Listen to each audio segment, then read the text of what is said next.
এখানে যোগী আদিত্যনাথ সহ বিজেপির যারা নেতৃত্ব আছেন তারা চূড়ান্তভাবে ধর্মকে রাজনৈতিক হাতিয়ার হিসেবে ব্যবহার করছেন।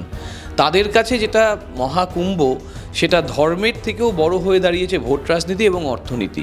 মহাকুম্ভ আগেও ছিল, ভবিষ্যতেও থাকবে, কিন্তু যারা এই মহাকুম্ভকে মাথায় রেখে তাদের রাজনৈতিক রুটি সেঁকতে চাইছে, মানুষের জীবন নিয়ে ছিনিবিনি খেলছে, তাদের কিন্তু মানুষ ক্ষমা করবে না। তাই হিন্দু ধর্ম সহনশীলতা শেখায়, হিন্দু ধর্ম সম্মান করতে শেখায়, হিন্দু ধর্ম শেখায় যে কিভাবে মিলেমিশে এক ঐক্যবদ্ধ হয়ে থাকা যায়। বিভাজনের রাজনীতি হিন্দু ধর্ম শেখায় না। নিয়মের অসুবিধা হচ্ছে সংবিধানের। আমি দাবি করে বলছি, রাজ্যপাল একটা স্টেটমেন্ট দিন যে স্পিকার ভুল করেছেন, রাজনীতি ছেড়ে দেবো। যা হয়েছে নিয়ম অনুযায়ী হয়েছে। যে কমেন্ট করেছে সেই কমেন্ট ভয়ানক কমেন্ট, একদম দ্বন্দ্ব, পরিষ্কার দ্বন্দ্ব। বিরোধী দলনেতা যাবে, রাজ্যপালের কাছে যাবে, দুটো সাংবিধানিক পদ। তাহলে সেখানে হঠাৎ করে বিজেপির রাজ্য সভাপতি নিজের সুতো গিয়ে দিয়ে দুটোকে গাঁথার চেষ্টা করছেন কেন? কোনো ভূমিকা তো নেই। শুভেন্দু অধিকারীকে গিয়ে জিজ্ঞেস করো না যে ও দলের নেতা হিসেবে যাচ্ছে না বিরোধী দলনেতা হিসেবে যাচ্ছে। তাহলে বিরোধী দলনেতা তো সাংবিধানিক পদ, তার জন্য তো রাজ্যপালের কাছে বিজেপির যিনি সভাপতি তার পারমিশন লাগে না। দরকার পড়লে বিরোধী দলনেতার সঙ্গে সহযোগিতা করতে দলের নেতা হিসেবে সভাপতি হিসেবে বিধানসভায় আসুন, অধ্যক্ষের কাছে বলতে পারেন, সেটাও একটা রাজনৈতিক পথ। এই যে জঙ্গি কথা, জঙ্গি সরকার কথা এইভাবে যে দাগিয়ে দেওয়া এবং বাংলাকে প্রতিনিয়ত আন্ডারমাইন করে যাওয়া, মুখ্যমন্ত্রীকে প্রতিনিয়ত আক্রমণ করে যাওয়া। মুখ্যমন্ত্রী যখন বুঝেছেন যে তার উত্তর দেওয়ার কথা, উনি উত্তর দিয়েছেন, আমাদের সরকার জঙ্গির সরকার, এই কথাটা বলতে পারলো সে।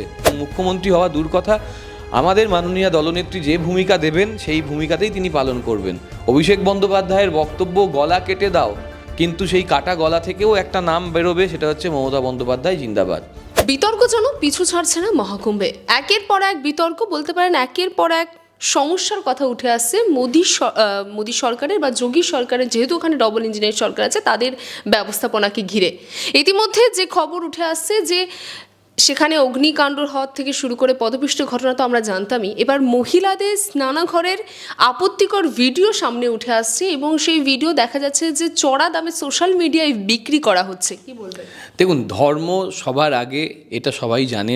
পশ্চিমবঙ্গ, ভারত তথা পুরো পৃথিবীতেই ধর্ম মানুষকে একটা ঐক্যবদ্ধ জায়গায় নিয়ে আসে। ধর্ম মানে হচ্ছে তুমি নিজের যা কর্তব্য, সেই কর্তব্য তোমার চিন্তা অনুযায়ী তুমি পালন করছো। এখন এখানে যোগী আদিত্যনাথ সহ বিজেপির যারা নেতৃত্ব আছেন তারা চূড়ান্তভাবে ধর্মকে রাজনৈতিক হাতিয়ার হিসেবে ব্যবহার করছেন। তাদের কাছে যেটা মহাকুম্ভ সেটা ধর্মের থেকেও বড় হয়ে দাঁড়িয়েছে ভোট রাজনীতি এবং অর্থনীতি। রাজ্য কোষাগার ভরা এবং সেটাকে মানুষের কাছে এমনভাবে উপস্থাপনা করা যাতে মানুষের যে ভাবাবেগ, সেই ভাবাবেগকে তারা বিশৃঙ্খলার মাধ্যমে নতুন একটা মাত্রা দিতে পারে এবং নিজের রাজকোষকে আরও ভরতে পারে।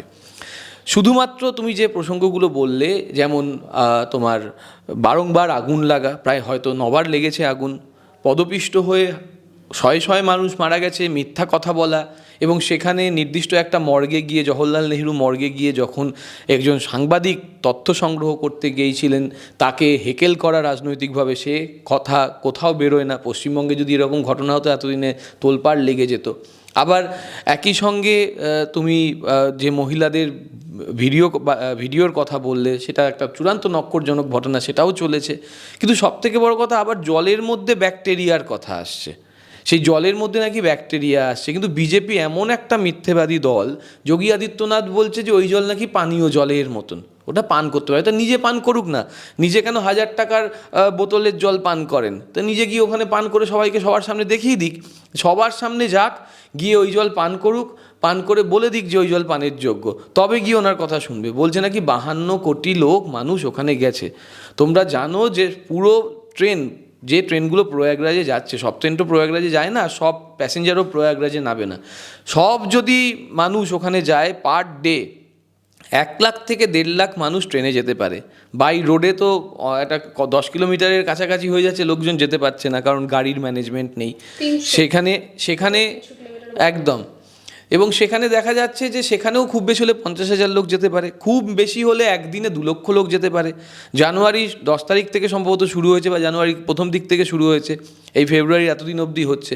খুব বেশি হলে 75 লক্ষ লোক থেকে 80 লক্ষ লোক এর মধ্যে যেতে পারে ওখানে।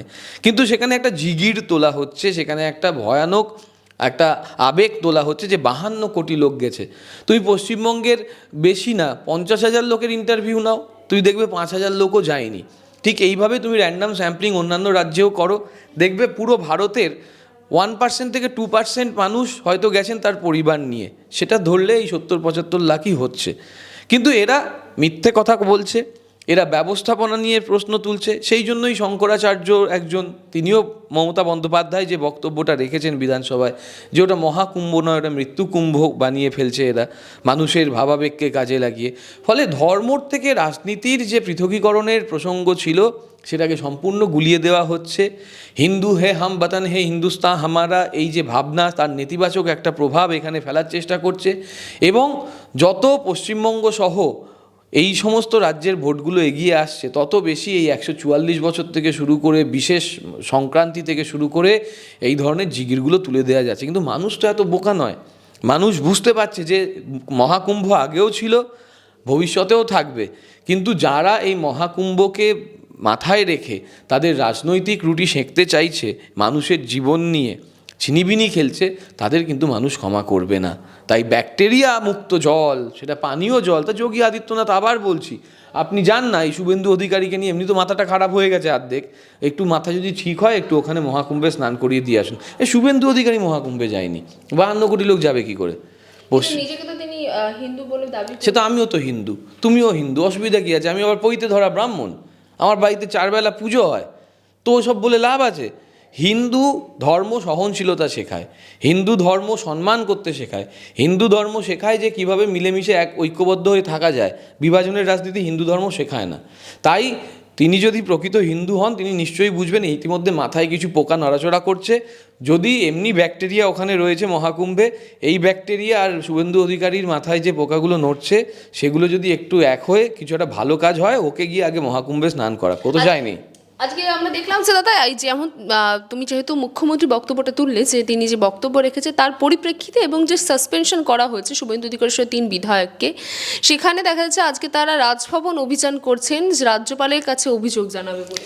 তো যেতেই পারে, একজন পাগলা রাজার কাছে যাবেন, পাগলা মানুষেরা, পাগলা দাসুরা পাগলা রাজার কাছে পাগলা দাসু যেতে পারেন, কোনো অসুবিধা নেই। অসুবিধাটা হচ্ছে নিয়মের, অসুবিধা হচ্ছে সংবিধানের। আমি দাবি করে বলছি, রাজ্যপাল একটা স্টেটমেন্ট দিন যে স্পিকার ভুল করেছেন, রাজনীতি ছেড়ে দেবো। যা হয়েছে নিয়ম অনুযায়ী হয়েছে। যে কমেন্ট করেছে সেই কমেন্ট ভয়ানক কমেন্ট, সেই কমেন্টের মাধ্যমে বিধানসভার যে স্বাধিকার তার ভঙ্গ হয়েছে, বিধানসভার যে ঐতিহ্য তা নষ্ট হয়েছে, বিধানসভার যে গরিমা তা নষ্ট হয়েছে, বিরোধী দলনেতার যে দায়বদ্ধতা, সেই দায়বদ্ধতা থেকে তিনি বিচ্যুত হয়েছেন, মুখ্যমন্ত্রীকে ফেস করতে পারেন না, মুখ্যমন্ত্রীর উত্তর নিতে পারেন না, আমাদের যে উন্নয়নের তথ্য সেই উন্নয়নের তথ্য নিতে পারেন না। তার ফলে তার এই মস্তিষ্ক প্রসূত যে চিন্তাভাবনা, সেটা ঠিক মস্তিষ্কের কাছেই যাচ্ছে, পাগলা রাজার কাছে পাগলা দাশু যাচ্ছে, কোনো অসুবিধা নেই। আচ্ছা দাদা, আপনারা মানে এই প্রসঙ্গে যদি আমি বলি যে মুখ্যমন্ত্রী যে বক্তব্য রেখেছে, তারপরে যে বিরোধী দলনেতার তার আগে সাসপেন্ড হওয়া বা তাদের যে কর্মসূচির এই যে আহ্বান দেওয়া, তারই মাঝে সাসপেনশন নিয়ে যেমন তারা নিজেরাই যাচ্ছেন অভিযোগ জানাতে মূলত রাজভবনে রাজ্যপালের কাছে, অন্যদিকে আমরা যেটা দেখতে পাচ্ছি যে আপনারা তো বলেন যে শুভেন্দু অধিকারী এবং সুকান্ত মজুমদারের মধ্যে একটা দ্বন্দ্ব রয়েছে। সেখানে দেখা যাচ্ছে সুকান্ত মজুমদার নিজে রাজভবনে রাজ্যপালের কাছে অনুমোদন করছেন যে এই সাসপেনশন যেন তুলে নেওয়া হয় বা সাসপেনশন যেন আরেকবার বিবেচনা করা হয়। সংগঠনের সভাপতি হিসেবে দায়িত্ব পালন না করলে আবার যদি কমপ্লেন ঠুকে দেয়, আবার যদি যে কমার সভাপতি আছে সেই সভাপতির পদ নিয়ে টালবাহানা থাকে, কিছু তো জিনিস দেখাতেই হয় যে দেখানো। কারণ শুভেন্দু অধিকারী তো সংগঠনের কেউ নন। শুভেন্দু অধিকারী যদি বিরোধী দলনেতা হিসেবে ওখানে যেতেন, তাহলে সুকান্ত মজুমদারের পারমিশন লাগতো না। তার মানে বিজেপির নেতা হিসেবে যেতে চাইছেন, মাথায় রাখতে হবে। এবং বিজেপির নেতা হিসেবে যেতে চাইছেন বলেই সুকান্ত মজুমদার পারমিশন চাইছেন। বিরোধী দলনেতা যাবে রাজ্যপালের সঙ্গে দেখা করতে, তার জন্য তো বিজেপির যে সভাপতি তার পারমিশন লাগবে না। কোনটা ঠিক? এই পয়েন্ট দেখো, এখানে বিরোধী দলনেতা যেতে চাইছেন, হঠাৎ করে শুভেন্দু ঢুকলো, সুকান্ত ঢুকলো কেন? তার মানে না সুকান্ত মজুমদার দেখাতে চাইছে, দেখো আমি সংগঠনের প্রধান, ও সংগঠনের কেউ নয়, ওকে বেশি তুমি কলকে দিও না।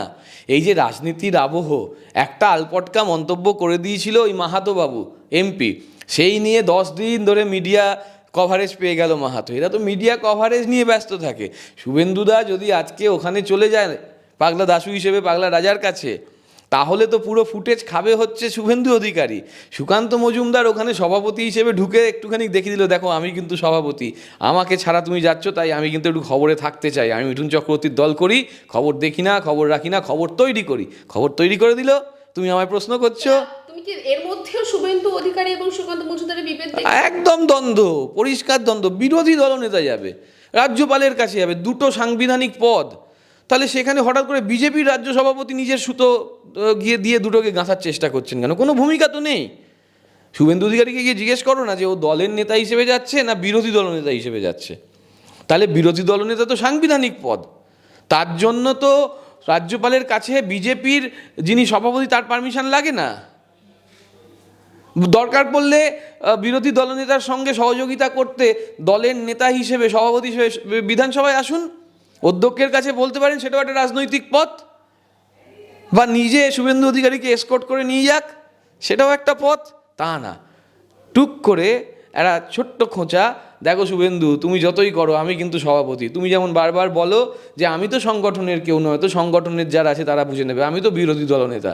দ্বন্দ্ব, পরিষ্কার দ্বন্দ্ব। আচ্ছা দাদা, এই মুখ্যমন্ত্রীর বক্তব্যের ওপরে আমরা গতকালই দেখলাম যে কলকাতার রাস্তার উপর মুখ্যমন্ত্রীর কুশপুতুল পোড়ানো হচ্ছে, মুখ্যমন্ত্রীর ছবিতে জুতো মারা হচ্ছে, এই যে দৃষ্টান্ত আমরা দেখতে পাচ্ছি, এই বিষয় নিয়ে কি বলবেন? চূড়ান্ত অনৈতিক, মানহানিকর, সম্মানহানিকর একটা বিষয়, যেটা যারা রাজনীতি করছেন তারা যত এটা করবেন বাংলার মানুষের কাছে তাদের মুখোশ আরও খুলবে।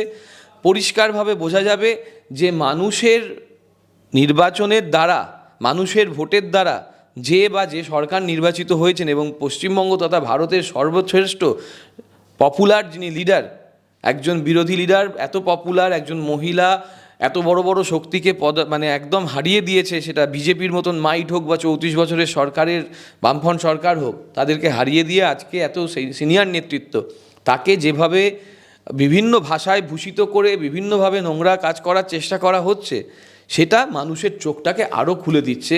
খুব পরিষ্কার হয়ে যাচ্ছে দিনের আলোর মতন যে কারা অ্যাকচুয়ালি মিলিঝুলি সব ভগত করছে তৃণমূলের হাতকে দুর্বল করতে, মানুষের হাতকে দুর্বল করতে। বিজেপি সিপিএম এক হচ্ছে, সেটা আরও পরিষ্কার হয়ে যাচ্ছে। আচ্ছা দাদা, এই প্রসঙ্গে আরেকটি প্রশ্ন করবো যে আমরা দেখেছিলাম 2021-এর বিধানসভা নির্বাচনের পরে শুভেন্দু অধিকারীর বক্তব্যের মুখ্যমন্ত্রী সরাসরি সেভাবে প্রাধান্য দেয়নি, অভিষেক ব্যানার্জি তিনিই তার পাল্টা জবাব দিয়েছেন। আজকে 2026 আমরা জানি ইলেকশন রয়েছে, তার আগেই শুভেন্দু অধিকারীর বক্তব্যে সরাসরি মুখ্যমন্ত্রী এতটা গুরুত্ব দিচ্ছেন, বা বলতে পারেন যে এতটা তিনি সরাসরি তার জবাব দিচ্ছেন বলতে গেলে। আর সেক্ষেত্রে তৃণমূলের একাংশ মনে করছেন যে তা শুভেন্দু অধিকারীকে মুখ্যমন্ত্রী বাড়তি গুরুত্ব দিয়ে ফেলছেন। কোথাও কি অভিষেক ব্যানার্জির এখানে দূরত্ব থাকার জন্য কি এত গুরুত্ব বাড়ছে? না না, তা নয়। 21 সালের ভোটের কথা বললে, আর এটা হচ্ছে বিধানসভা নিয়ে কথা হচ্ছে। আমি তোমাকে দায়িত্ব নিয়ে বলছি, বিধানসভা এবং মুখ্যমন্ত্রীর ভূমিকা নিয়ে বিরোধী দলনেতা যা যা প্রশ্ন করেছেন আজ অবধি 21 সালের পরবর্তীকালে, মাথায় রাখতে হবে 21 সাল তুমি যখন বলছো তখন শুভেন্দু অধিকারী বিরোধী দলনেতা নয়, তখন শুভেন্দু অধিকারী বিরোধী দলনেতা নয়। 21 সালের ভোটের পরে শুভেন্দু অধিকারী বিরোধী দলনেতা। তো স্বাভাবিকভাবেই যখন যখন বিরোধী দলনেতা, এই রাজ্যের যিনি প্রধান মুখ অর্থাৎ দলের নেতা, প্রধান দলের নেতা অর্থাৎ আমাদের মুখ্যমন্ত্রী, তিনি যে বক্তব্যগুলো দিচ্ছেন সেটা কিন্তু বিরোধী দলনেতার বক্তব্যের পরিপ্রেক্ষিতে দিচ্ছেন। 21 সালের আগে যেহেতু শুভেন্দু অধিকারী দলের নেতা ছিলেন, আমাদের দলের নেতা আমাদের মতন করে বক্তব্য দিয়েছেন, ভবিষ্যতে ভোট রাজনীতিতে তাই হবে আবার।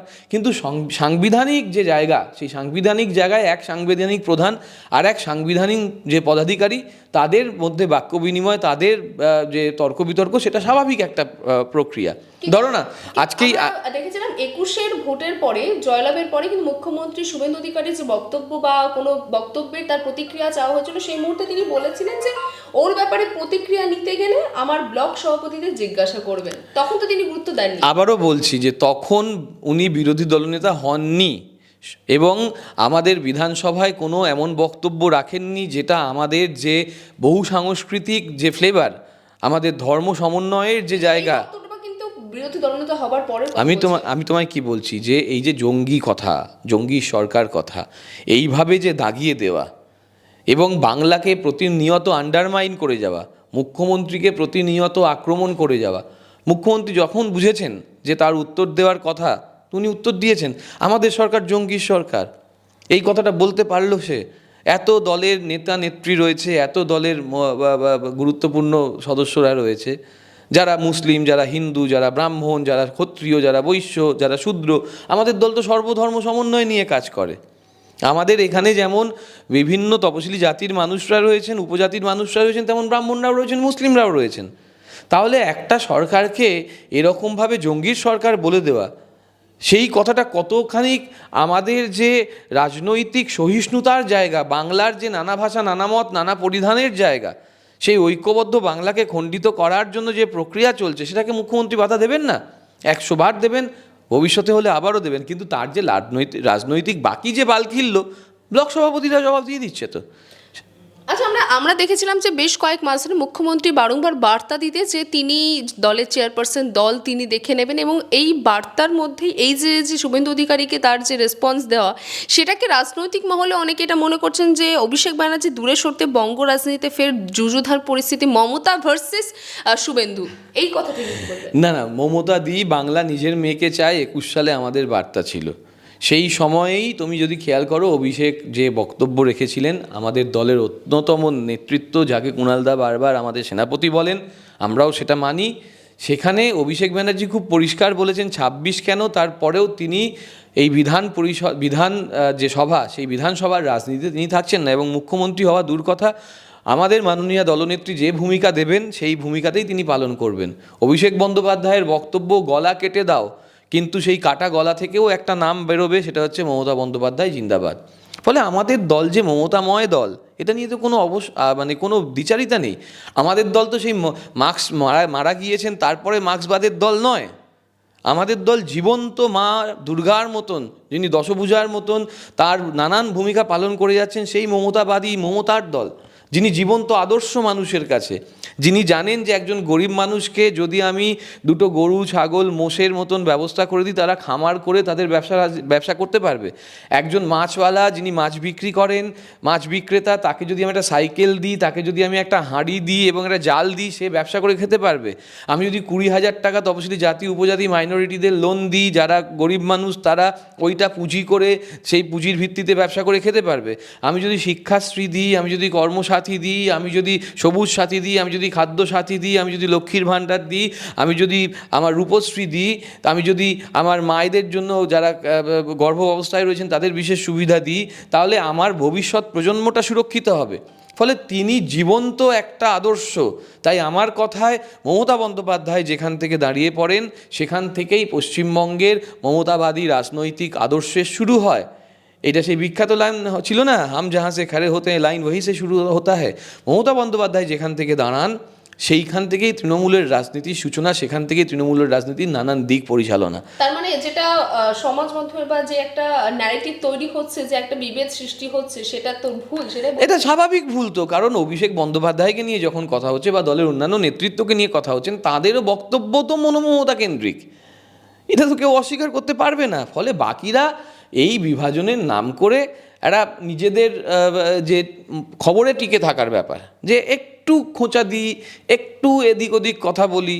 যেমন এখানে শুভেন্দু অধিকারীর বিরুদ্ধে সুকান্ত মজুমদার বলছে, সুকান্ত মজুমদারের বিরুদ্ধে শুভেন্দু অধিকারী বলছেন, সেরকম অভিষেক বন্দ্যোপাধ্যায় কখনো মমতাদির বিরুদ্ধে বলেছেন, বা মমতাদি নিজে অভিষেকের বিরুদ্ধে কখনো বলেছেন, এই কথা দেখাতে পারবেন আপনারা? ইতিহাসের পাতা খুলে দেখুন, ভবিষ্যতের পাতা যা লিখবেন সব জায়গায় দেখে নিন। অভিষেক বন্দ্যোপাধ্যায়ের একটাই কথা, আমার গলা কেটে দাও, কিন্তু আমার গলা থেকে একটাই নাম বেরোবে, মমতা বন্দ্যোপাধ্যায় জিন্দাবাদ। আমাদের প্রত্যেকের একটা কথা, মমতাকে দিয়ে শুরু, মমতাই আদর্শ, মমতাই পথ, এবং অবশ্যই অভিষেক ব্যানার্জির নেতৃত্ব সেখানে খুব গুরুত্বপূর্ণ নেতৃত্ব, সেটা কেউ অস্বীকার করছে না। কিন্তু অভিষেক ব্যানার্জি নিজে বলেছেন বারংবার যে আমি মমতা বন্দ্যোপাধ্যায়ের নেতৃত্বে আমার রাজনৈতিক কর্মকাণ্ড চালিয়ে যাব। তাহলে এখানে বিরোধটা কোথায়? বাকিটা খবর যা করতে গেলে, মিডিয়া চলতে গেলে, টিআরপি করতে গেলে যা যা লাগে সেটা চলছে, অসুবিধা কিছু নেই। বাংলা হান্টের আরো খবর দেখতে নজর রাখুন। বাংলা খবর মানেই বাংলা হান্ট।